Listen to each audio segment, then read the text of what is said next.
Le renoncement à soi-même est la purification du cœur.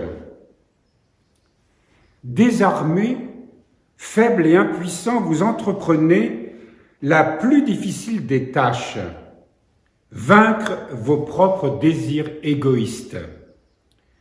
C'est précisément là, cette persécution de soi-même, dont dépend finalement l'issue de votre combat.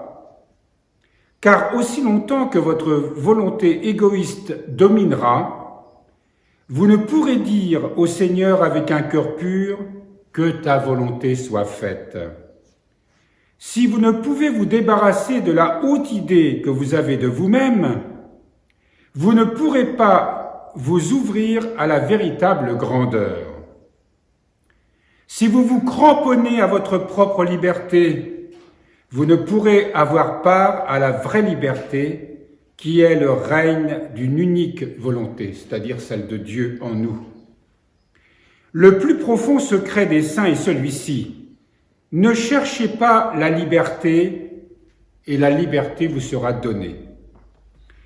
Cette liberté qu'on a déjà beaucoup méditée ensemble, vous vous souvenez, s'affranchir de toute pseudo-liberté humaine pour découvrir la liberté intérieure, celle qui justement nous rend libres par rapport à toutes les passions, par rapport à tous ces désirs égoïstes qui sont en nous et qui nous mènent à longueur de temps. Quand l'auteur de ce livret nous dit de se persécuter soi-même, c'est évidemment des mots qui sont choquants pour l'esprit du monde. Mais nous savons bien, nous, que sans une ascèse et sans la lutte contre ces désirs égoïstes, eh bien, nous ne pouvons pas connaître cette véritable liberté et surtout, nous ne pourrons pas accomplir la volonté de Dieu. Dieu ne pourra pas établir son royaume en nous et faire de nous vraiment ses témoins. Les témoins de son amour, bien sûr, réalisés en nous. La terre ne produira que des chardons et des épines, dit l'Écriture. C'est à la sueur de son front, au prix de beaucoup de travail, que l'homme doit la cultiver. Cette terre, c'est l'homme lui-même, sa propre nature. C'est par beaucoup de travail que vous acquerrez la richesse spirituelle, dit saint Macaire, car il ne vous servirait de rien pour faire votre salut, d'acquérir ces biens sans peine. Cela vous rendrait orgueilleux. Imaginons que, effectivement, nous parvenions à maîtriser ces passions facilement. Eh bien, on s'en attribuerait le mérite. Or, ce qui se passe, c'est que lorsque nous menons ce combat difficile, parce que souvent on retombe dans les mêmes ornières, on s'en afflige, et le Seigneur permet cela parce que tant que nous n'avons pas une disposition intérieure qui rend notre cœur humble, eh bien sa grâce ne peut pas agir en nous. C'est lui qui est le grand maître de notre transformation. Ce n'est pas nous. Nous, on se dispose le mieux possible, avec la grâce de l'Esprit Saint, à justement laisser le Seigneur agir en nous. Faire en sorte que son royaume s'établisse en nous. Autrement dit, que toutes les vertus qui ont été accomplies dans cette œuvre de rédemption puissent s'accomplir en nous. Nous avons, nous, à apprendre à se mettre à son écoute, à se mettre à son école, simplement. Mais nous voyons bien que c'est un combat difficile. La plus grande tâche que nous avons à accomplir, c'est celle de comprendre combien nous avons énormément de difficultés à lâcher prise, à nous déposséder de nous-mêmes, à cesser de croire en notre toute-puissance. C'est tellement marqué en nous que le plus souvent on ne se rend pas compte. Et c'est seulement dans l'épreuve, c'est seulement lorsque nous sommes face à notre misère, que nous ne parvenons pas à la dépasser, que nous, peu à peu, on ouvre notre cœur et on laisse agir le Seigneur en nous. c'est parce que nous sommes à ce moment-là attirés par son amour. Notre seul but, ce n'est pas de parvenir à la réalisation de telle ou telle chose, mais d'être de plus en plus ouvert et en communion avec son amour. Et c'est l'amour qui nous motive. C'est pas le fait de réaliser telle ou telle œuvre. Bien sûr que nous essayons de pratiquer autant qu'il est possible les vertus, mais elles ne sont pas un but en soi parce que nous tomberions dans l'orgueil. Quand je dis elles ne sont pas un but en soi, cela ne signifie pas qu'il ne faut pas les pratiquer, bien sûr que si, mais toujours avec la conscience que c'est dans et par l'amour de Dieu que cela peut s'accomplir. Si nous cessons d'être humbles dans cet amour, alors tout ce que nous ferons, eh bien, c'est comme si nous, comme nous l'avons entendu ce matin, nous semions de l'ivraie là où le Seigneur a semé le bon grain. Comment peut-on se combattre contre soi-même? Ce n'est pas difficile à comprendre. Faire la guerre contre soi-même signifie renoncer aux désirs que nous inspirent nos passions, qu'ils soient petits ou grands. Les saints-pères conseillent de commencer par de petites choses, comme le dit saint Éphrem le Syrien, des petites choses. Pourriez-vous éteindre un grand incendie avant d'avoir appris à étouffer un petit feu? Si vous voulez être capable de vaincre une violente passion, disent les saints-pères, brisez les petits désirs. Ne croyez pas qu'on puisse les séparer les uns des autres, ils se tiennent comme les anneaux d'une chaîne ou les mailles d'un filet.